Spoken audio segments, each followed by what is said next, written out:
नमस्कार शेतकरी मित्रांनो, मी विशाल रामेश्वर अग्रवाल, राहणार अटवाडे, तालुका रावेर, जिल्हा जळगाव येथील एक केळी उत्पादक शेतकरी आहे। मागील 15 वर्षापासून मी शेती करतोय आणि प्रामुख्याने माझं जे पीक आहे ते केळी आहे। केळीच्या पिकामध्ये जेव्हा मी सुरुवात केली तर मला बऱ्याच अडचणी आल्या।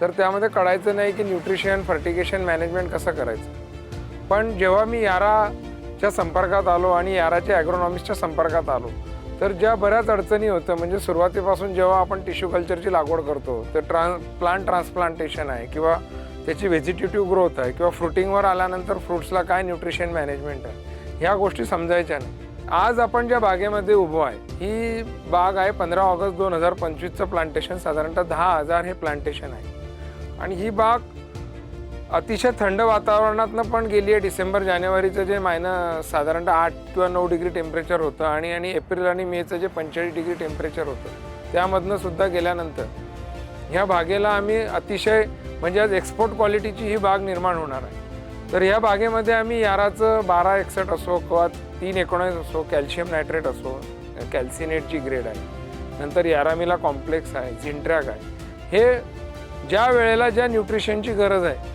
त्याप्रमाणे आम्हाला ॲग्रोनॉमी सपोर्ट थ्रू हे आम्ही त्या बागेला ॲप्लिकेशन केलं आणि आज ही बाग साधारणतः 75 ते 80% फ्लॉवरिंग झालेली आहे। हे जे आज आपण ज्या फील्डमध्ये उभा आहे तर सुरुवातीपासून आपण याला यारामिला कॉम्प्लेक्सचा बेसल डोस दिला आहे, ज्यामधनं 9 अन्न घटक आपल्याला मिळाले। त्यासोबत आज आपण जर बघितलं की ह्या प्लॉटचा जो बुंदा आहे तो साधारणतः 40+ आहे।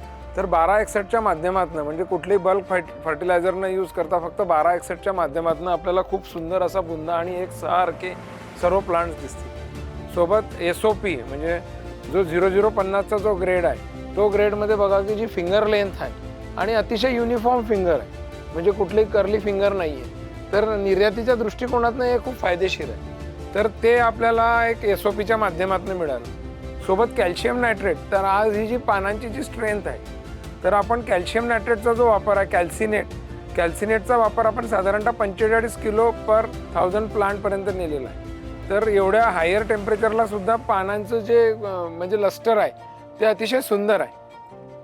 तर ओव्हरऑल जी प्लांटची आणि फील्डची जी ग्रोथ आहे ती युनिफॉर्म आहे, प्लांट सर्व सुंदर आहेत आणि फ्रूट त्याहूनही अधिक सुंदर आहे। फ्रूट केअर मॅनेजमेंटमध्ये जे फॉलियर ॲप्लिकेशन घेतलं आहे फ्रूट्सवर तर 2.5 ml पर लिटर सेनिफॉस आणि 2.5 ml पर लिटर स्टॉपिटचा आपण या बंचवर स्प्रे घेतला तर त्याने जे लस्टर आहे, जो कॉस्मेटिक इफेक्ट आहे तो खूपच सुंदर आलेला आहे आणि एक्सपोर्ट आणि किंवा निर्यातीसाठी हे खूप इम्पॉर्टंट आहे। तर माझं हे आव्हान आहे सर्व शेतकरी मित्रांना की मी तर साधारणतः 15 टन वर्षाला याराचे खतं प्रत्येक फील्डला वापरतो, सर्व क्रॉप्सला। तर आपण पण याराला वापरावं आणि अतिशय सुंदर आणि दर्जेदार उत्पन्न घ्यावं आणि क्वांटिटी आणि क्वालिटी दोघांमध्ये घ्यावं। थँक्यू यारा।